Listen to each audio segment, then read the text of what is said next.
Okay. Welcome everyone. Thank you so much for joining me for another wee Tai Chi session. Today we're going to look at Master Joe Lok's practice. We'll do a little bit of Open Door 5, we'll do a little bit of Phoenix, and today let's continue on with our Immortals training. That's Phoenix in graceful clouds of blessing and Immortals crossing the sea.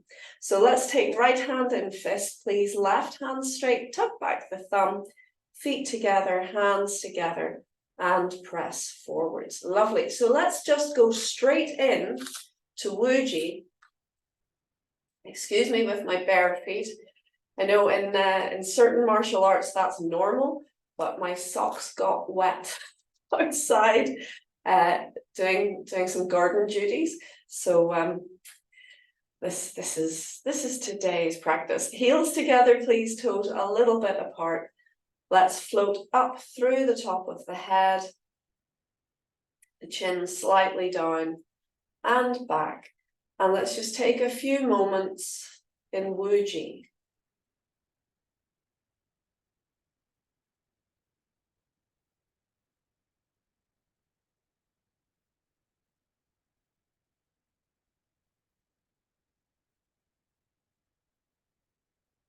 Allow yourself to calm down.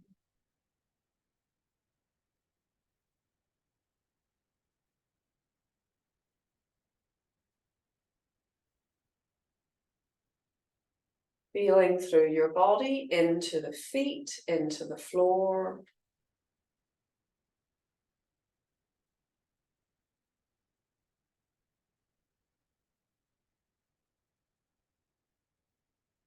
Listen behind.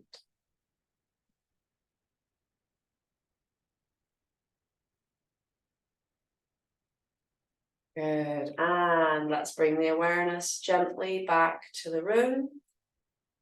Let's release through belly, hips, knees, and opening to your left. I'm going to mirror, fixing your feet for Open Door 5. Just take a moment.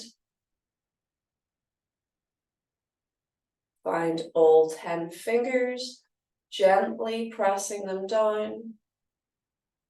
Feel for energy, for connection.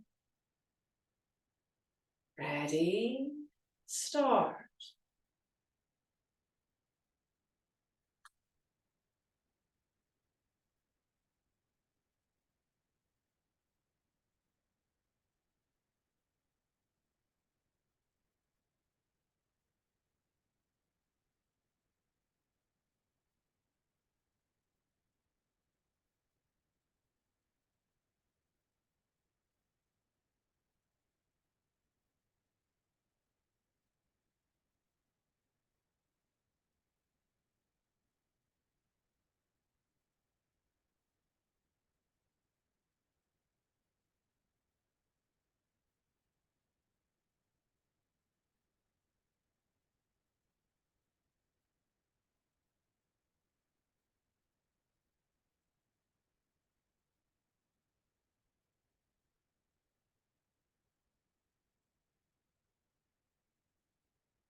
And gently rubbing your kidneys.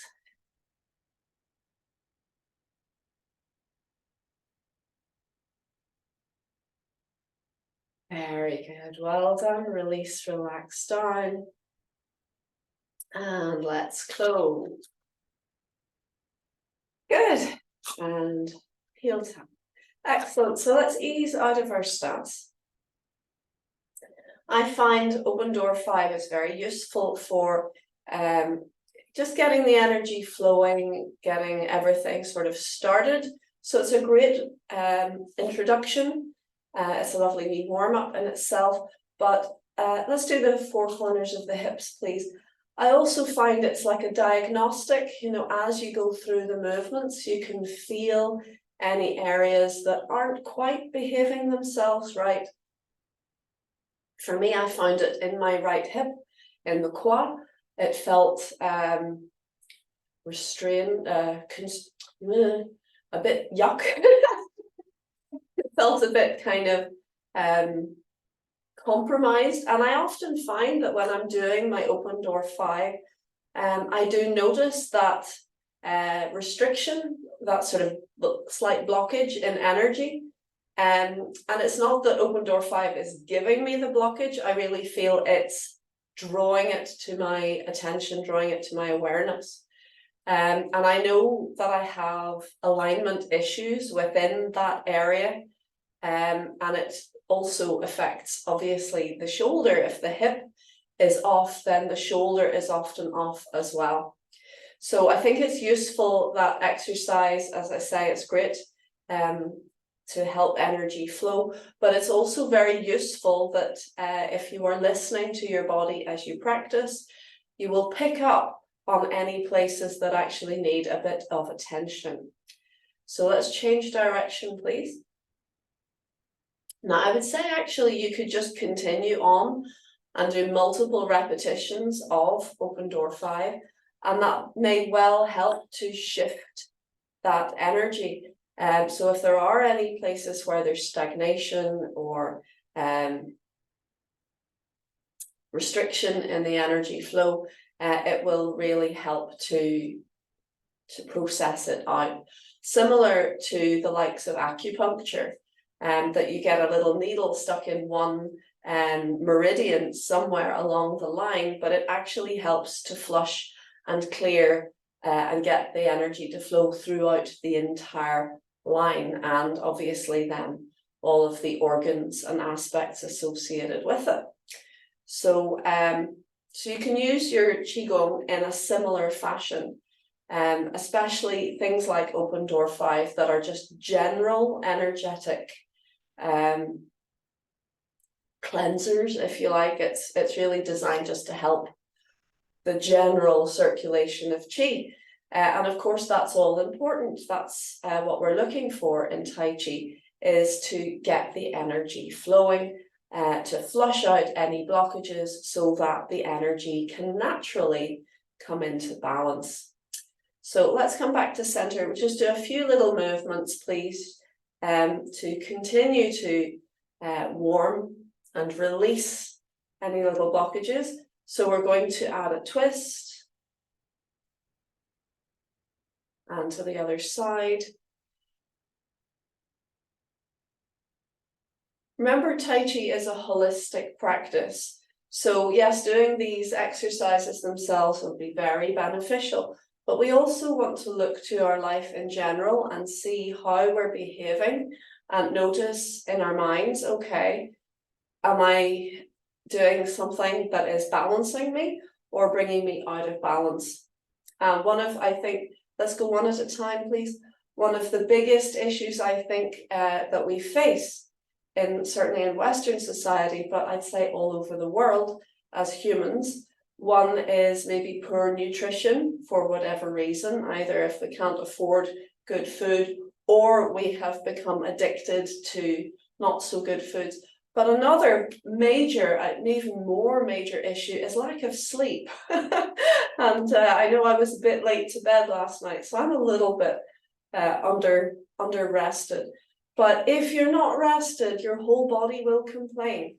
Even if it's like half an hour less than you normally get, it can really affect your entire system. So I'm going to try and practice what I preach here. Try and get to bed early. Don't get distracted by box sets and a good book and all this kind of thing. Just give yourself a bedtime and try to stick to it. Shoulders, please. I know I'm a little bit hypocritical here. Recently, I've been a bit naughty, but you pay the price if you don't get enough rest. It makes us more hungry. It makes us eat more and not feel satisfied when we don't get enough sleep. Literally, we produce more cortisol, and there's all sorts of hormones that we produce that make us hungry. And that's a direct result of not getting enough rest. So, yeah, I remember watching a program with a yogic teacher, and she was talking about weight loss, and she says, you know, people try to eat less and exercise more. She says, that's not right. If you're overweight, you need more rest. You need more sleep. I thought, I like her. That's my kind of weight loss plan. But it's quite right that if we're overworked and under-rested, our bodies crave food because we're trying to get energy. And if we're tired, we just don't have energy. So it makes a lot of sense. Change direction, please. But obviously you'll be fresher, you'll be more sharp mentally if you get enough rest. Of course, you can get too much rest as well. The sort of average, I think, is around 8 hours sleep is good. But you know, if you're sleeping for 10, 11, 12 hours on a regular basis, you'll actually find that your energy dwindles rather than rises. Everything in balance. So too much rest actually makes you weak. So, you know, we have to strike a balance there. Let's take a deep breath and lift. And relax down, and again lift. And let go. One more time, lift. And down. Good. Okay, easing from your stance. Again, because I feel the need, we're going to do some hip circles and steps. But, you know, this is a time-honored thing that the teacher teaches what they need, and often that's what the students need as well. So here's hoping. So we do 3 steps to help you regain your balance. You can go as high as you like, but you don't have to go high. You can use a little platform to support yourself if you need to. That's okay. My hands are kind of up. You could use a sort of guard position. And sometimes teachers will use this patting across.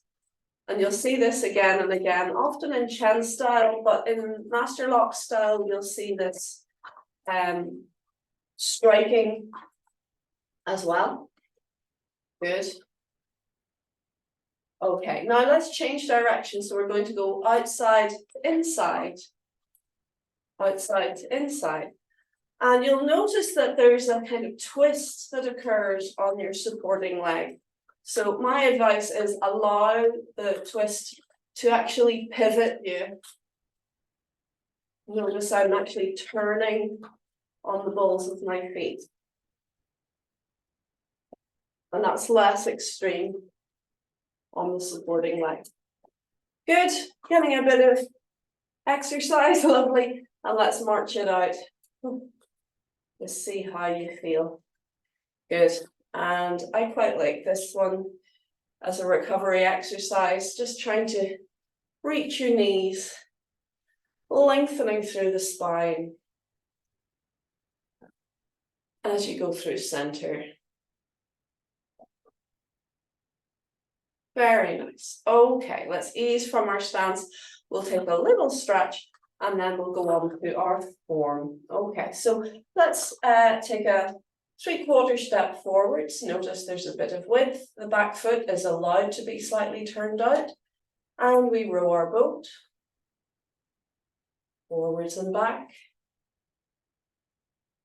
Breathe.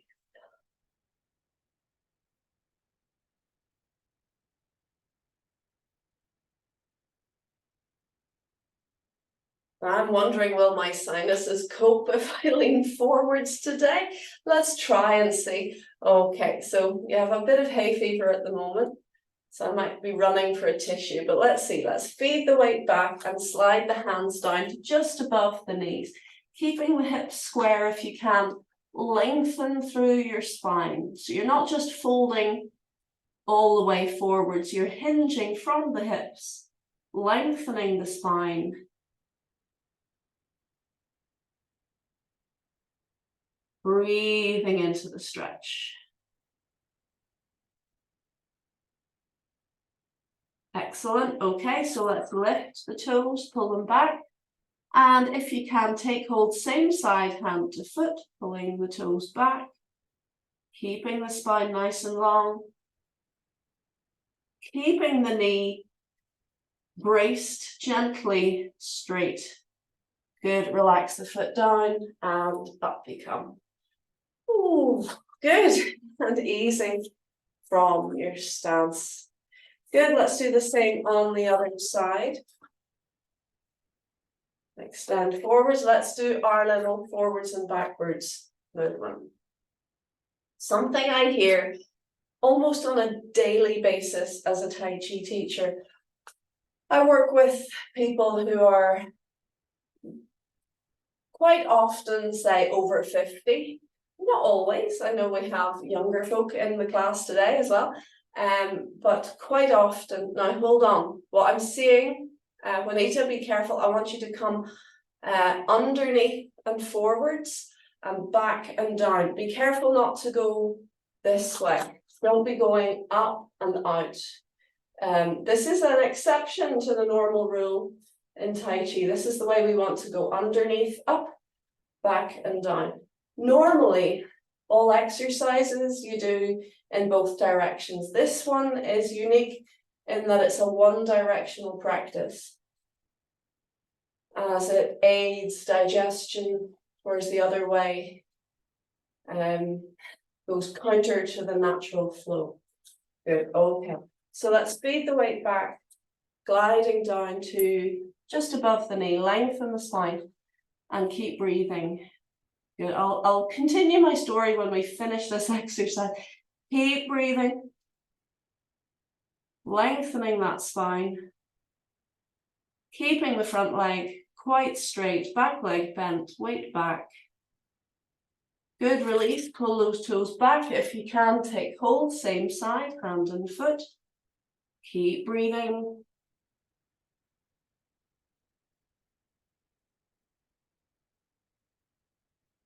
Good, relax the foot down and up you come.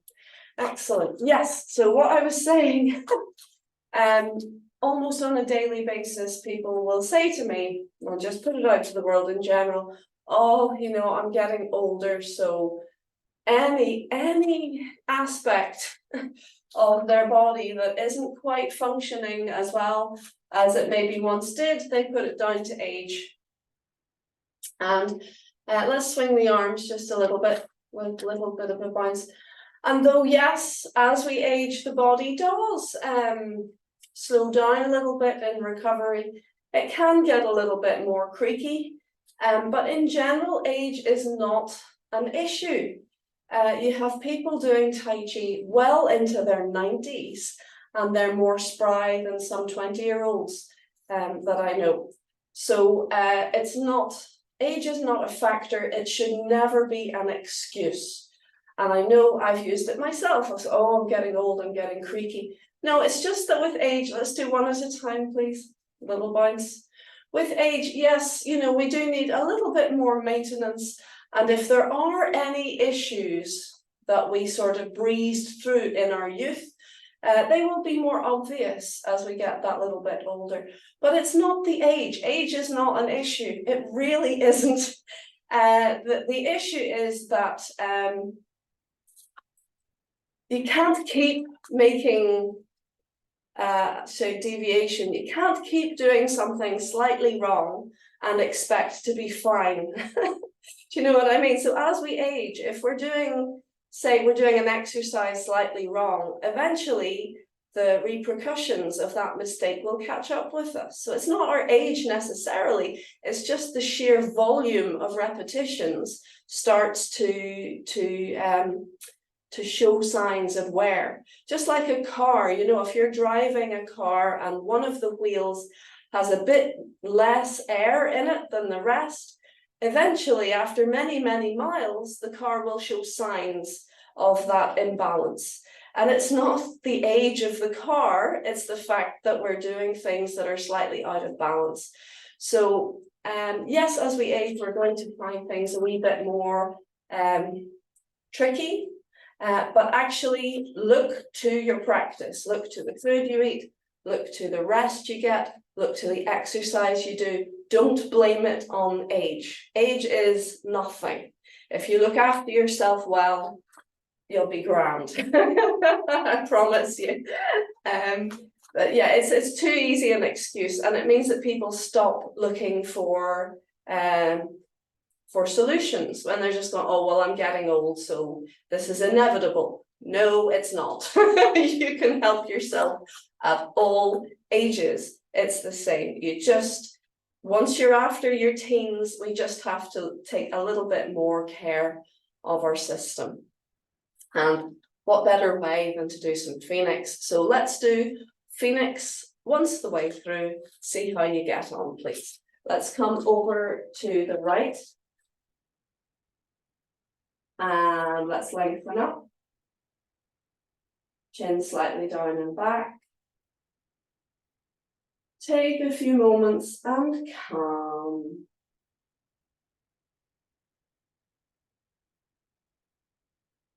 Listening behind.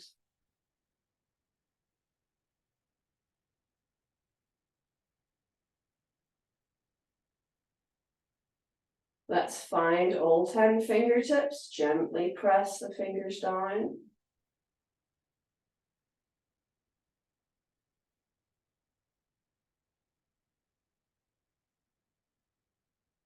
Ready. Start.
Good. Well done. And rest for a moment, please. If you want to take a wee drink, you can. Or do any wee stretches that feel relevant. And just notice, how does your body feel now? That restriction that I felt in my right hip, I feel, or my quad, it feels fine now. It'd be interesting actually to do once more through open door 5 and just compare and contrast how we feel now to how we did at the beginning of the class. Would you like to do that and just see if you notice a difference? So you see what I mean, that you can use the exercise, you can use the form as a warm-up, but you can also use it as a diagnostic. So you could use any form in that way, of course, that you could do it again and go, oh, how do I feel now? How did I feel last time? It's quite nice. Let's try that. We'll do open door 5 once more, and then go on to the Immortals.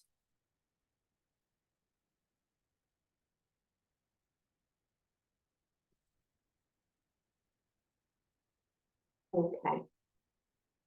So let's bring the heels together, toes a little bit apart. Let's lengthen up through the top of the head. Get yourself comfortable. Calming down.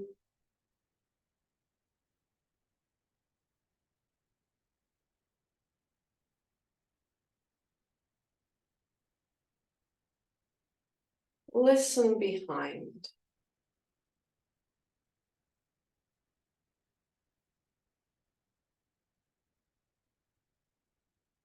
Let's find all 10 fingers, gently press them down.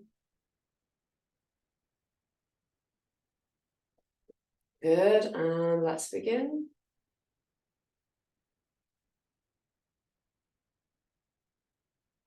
Shoulder width and level. And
check posture. Relax to center. Good, and give your back a wee rub.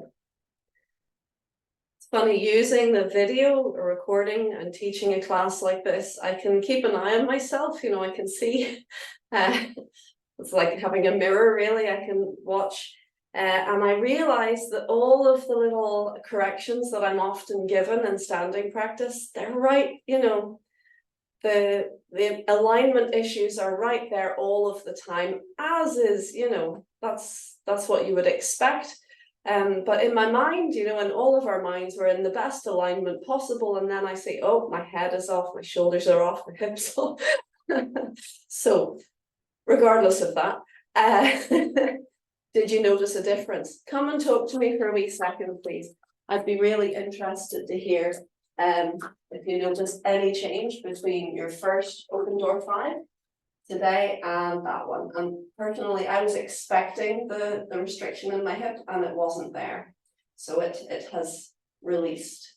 Yes, what do you say? Any difference?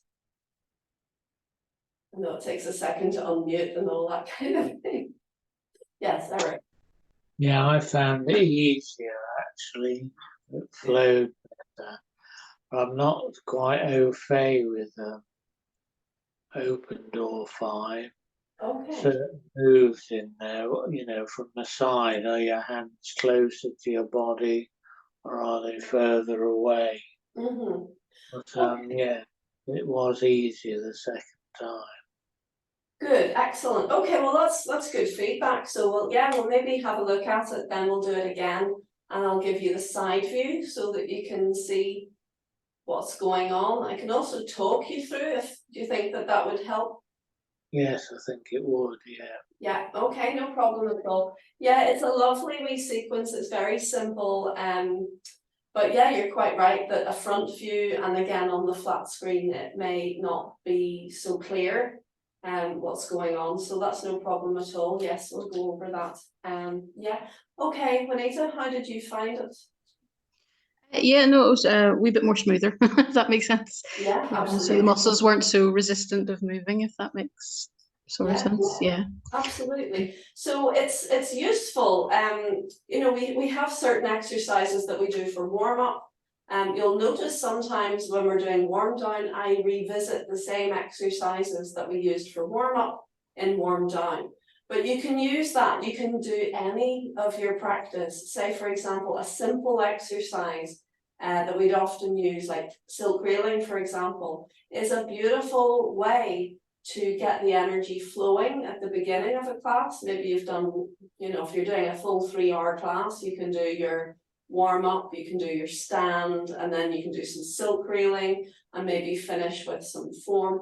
But you could also use silk reeling as warm up if you wanted to, or you know, at the beginning of the class, do your main body of training and then return to your silk reeling again to compare and contrast.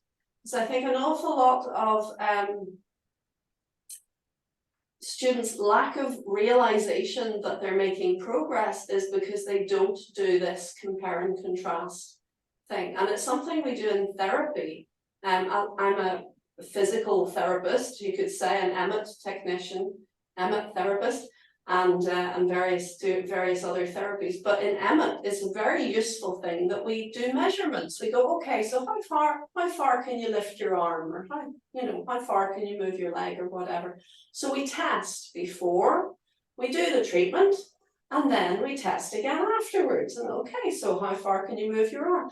And by doing that, repeating the test before and after, you can actually measure and realize how far you've come.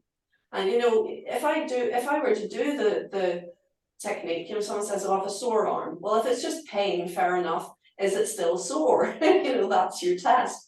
But if it's a mobility issue, if you have restriction, it's really useful to measure before. So, you know, the client's going, okay, well, that's as far as I can go. And after, and they're going, oh, look at that. It's, yeah. And that actually helps us acknowledge the difference. So I think we can do the same thing very well with Tai Chi, that you do your practice for mobilizing energy. You do whatever other you know, form also useful for mobilizing energy and helping things. And then you repeat the exercise. You go back to that warm-up exercise and you can measure, and you all felt, oh, that was different that time. It was smoother, and I felt, you know, I was expecting that in my hip to go like that, and it didn't, you know. And it can actually be a bit of a shock, you know, like, oh, things have changed. And that's really useful to reinforce in your mind things are improving. And remember, the mind is more powerful than anything else. I mean, chi is the thing, you know, we're looking to improve our life force, to help our life force flow more easily through our body and to get stronger. but we can negate the benefits if we don't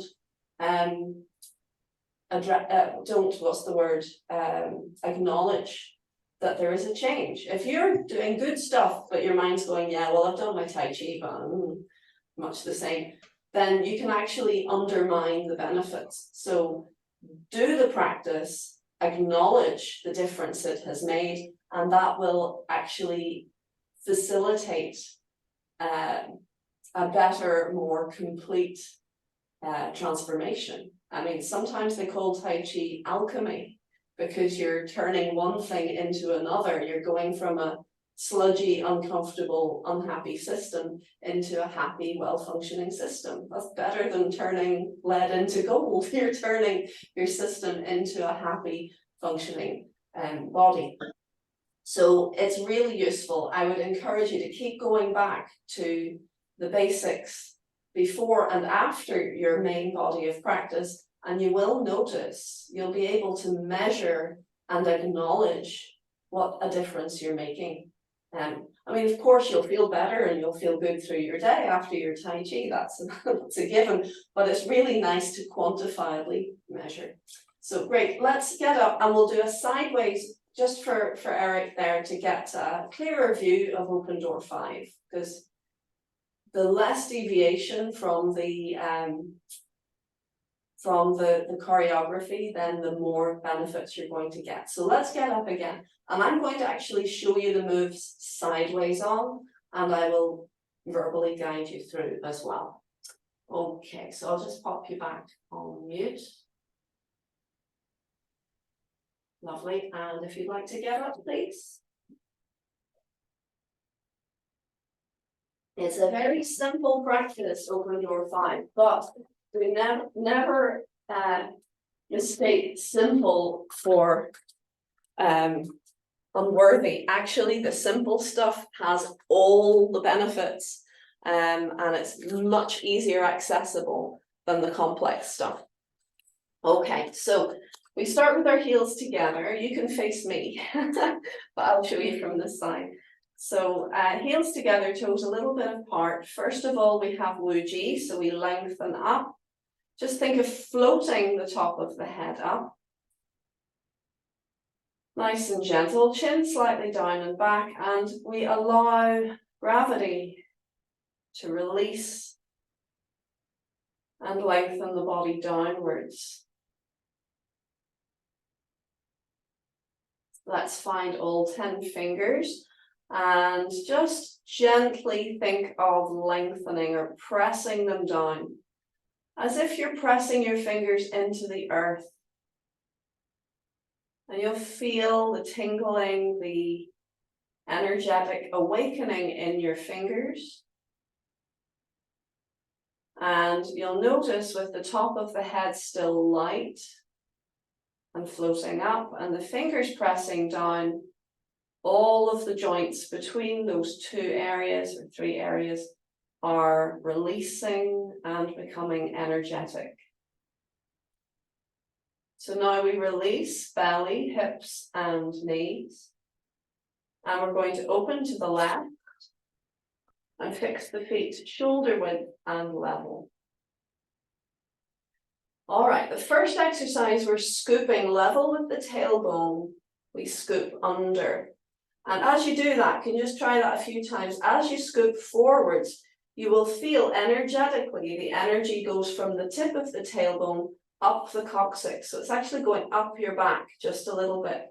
Try it again, scoop. You'll feel that connection, the energy flowing up over the coccyx, and lift. And that's all we're doing. We're just lifting up the very lower back and guiding the hands in now to cover center. You don't actually have to touch your belly, but you're guiding your energy in to the dantian. And we keep feeding in, and you'll feel the energy flowing through and touching the small of your back, the Mingmen.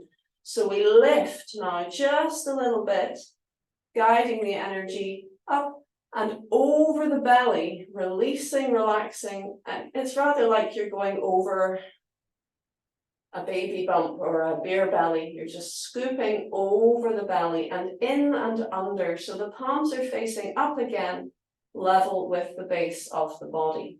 Let's do that one more time. That's called consolidating the dantian.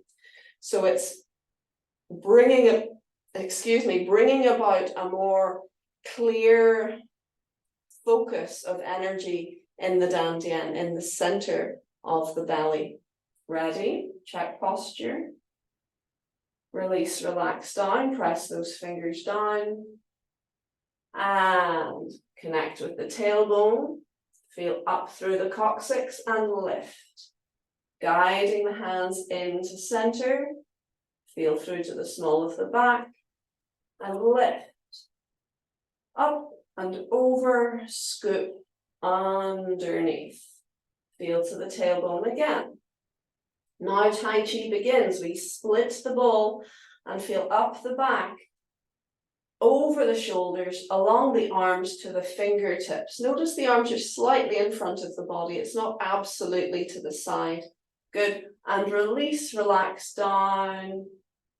The energy retreats back up the arms, down into the waist, into the kidneys. So at this stage, the hands are level with the kidneys and the energy is guided into the kidneys. So you can feel, if you just pump the air a little bit there, you can almost feel sometimes like a pressure on your kidneys and maybe even under your hands. The two energetically are connected.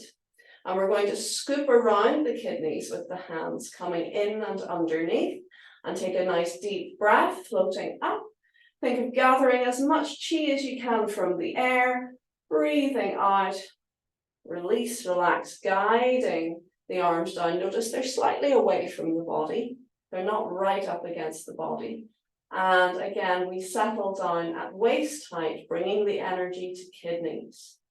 We scoop around, again, connecting with the tailbone.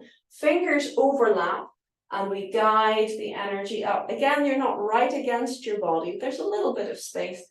Guiding the energy up, turning your palms as you pass the heart, pressing forwards and up, and scoop around the inside of the bowl. So it is a contained movement, returning to kidneys, to waist height. Good. Now we have our massage for the kidneys, and it can be big. Bring the elbows back and in, or it can be just a little movement, the actual size of the kidneys. You can play with that. Notice which one is more energetic for your kidneys, big or small. Keep playing with it. Notice which one works best for you today. You may notice some days you want a bigger movement, other days a smaller movement. And let's press down and away, breathing in, shoulder height. So that's a 70% extension, then a 70% bend. Again, you're not right against your body. There's still space. Relax down. Let's do that again. Press down and away. At shoulder height, we come in and relax down. Again, we're guiding the energy back to the dantian, back to the kidneys, waist height. There's still a little bit of space between your body and your hands. I'm not right in here. A little bit away. We breathe and relax into that position. And then finally turn the palms and directly stimulate the kidneys. Remember, your kidneys are like your battery pack for your body. They store energy.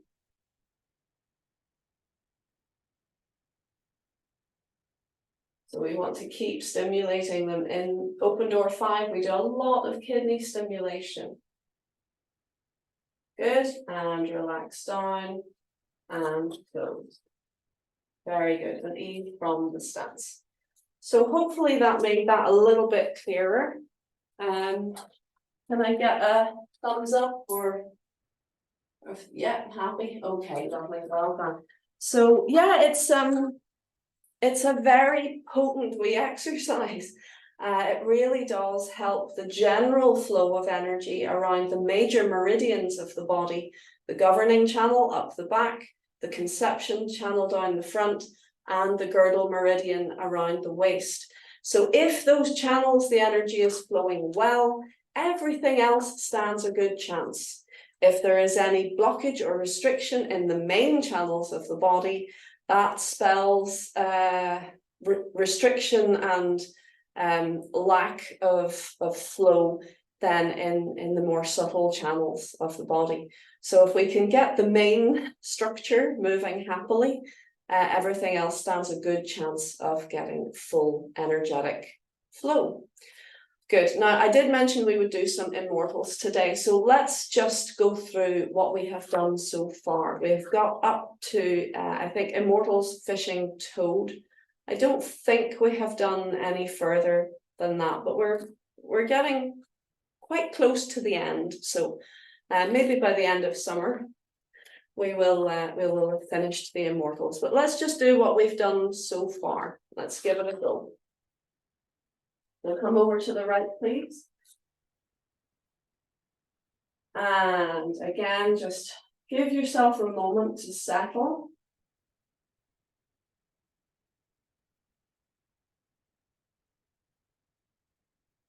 Calming down. Listening behind.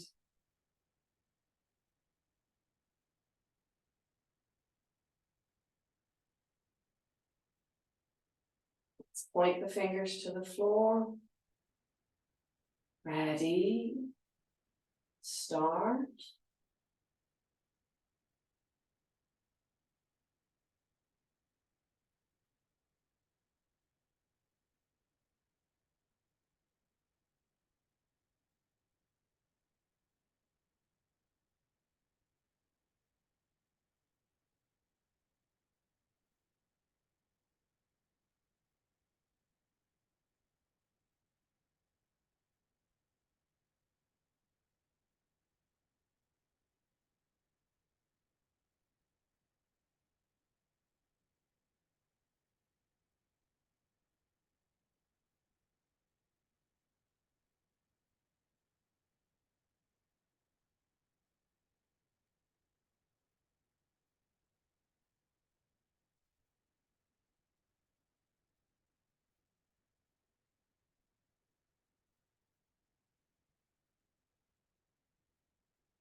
Pluck, turn to the back, step left to the side.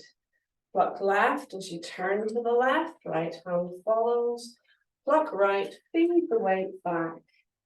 Very good. Immortal Fishing Toad. We step towards the front of the room, circle, hand to elbow. Step forwards, pressing the hands out, bring the leg out and across, and step down. Well done, and rest. Excellent. Okay, good job. Take a breath. Now, ideally, I'd like to spend maybe a whole class just doing the Immortals.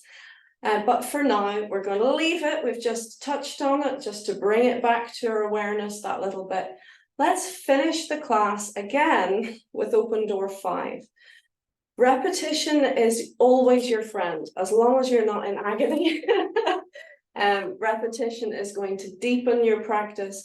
It's going to deepen the benefits of the practice. And again, it allows us to use the form for warm-up, for measuring, as I say, noticing a difference, and also warm down. So it's kind of, you know, you can use it in so many different ways. So let's do Open Door 5 one more time, and let's see if it feels different again. We're using it as warm down, so as we breathe, we want to release and relax into the moves and just enjoy it, let it flow. Again, I'm going to do it sideways on just so that you can see, but this time we'll just do it together and see how you fare. Ready? So heels together, we float up. Chin slightly down and back, releasing through your body. Pointing your fingers down.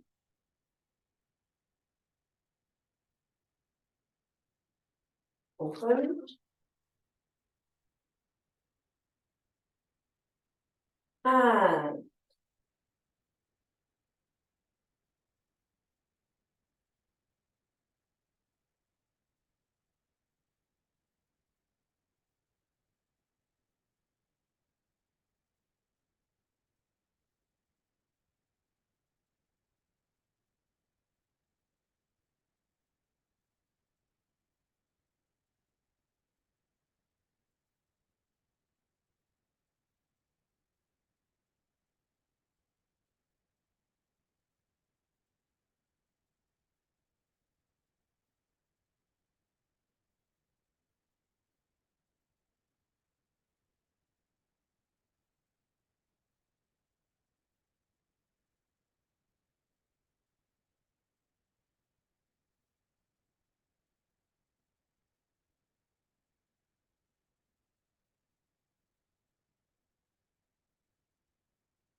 good. Float up. Fill right. Close left. Good, and little heel tap. Excellent. So very important when we do multiple repetitions of any practice, stay in the moment and listen deeply for the uniqueness of that particular moment. Just like every breath we take is different from every other breath we take. Apart from anything else, it's a different time. So 1 second ago, that's gone. Appreciate this breath. So you can do breathing exercises. You're just following your breath.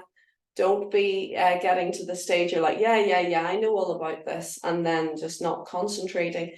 Listen to your body with each moment as you practice, as if it's the first time you were doing it. Remember this beginner's mind. The beginner's mind takes you all the way to mastery. It will just keep developing you. Whereas when you go, yeah, I've got this, I've done this before, I'm going to think about dinner. You know, if you take your mind from the practice, then you might as well not be doing it, or you'll get less benefits. My mind wanders very easily, so I have to keep reminding myself, okay, my mind has wandered, that's okay. I can bring it back, and here I am now, I'm getting the benefits fully. So any practice is better than not, even if your mind does wander a lot. But the more you focus on listening and experiencing to the present moment, the more benefits you will get. You'll be more self-aware, you'll be able to fine-tune and control your system, and you'll be truly engaging in this mindfulness practice. It is a moving meditation, if you like, a moving relaxation. Good, let's give it a moment of other warm down exercises. Did you notice a difference this time? The differences may become more and more subtle, but subtle can be very powerful. You know, it shows, again, a differentiation that your mind can pierce clearly into the true experience, as opposed to just going, oh yeah, I've done this before. Oh yeah, I'm familiar with this. Every experience will give new insight if you're present with your body. Let's just lift and pat. Go to the knees. Can you lift to the lower legs, ankles, the body again. Good, over the shoulders. We've gone a few seconds over, my apologies for that.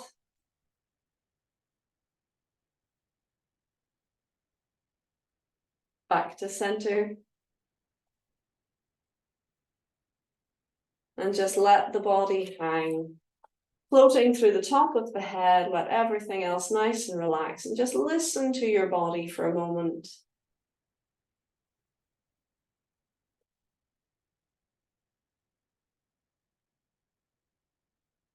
Good, let's guide the energy back to center. Breathing, calming into your belly.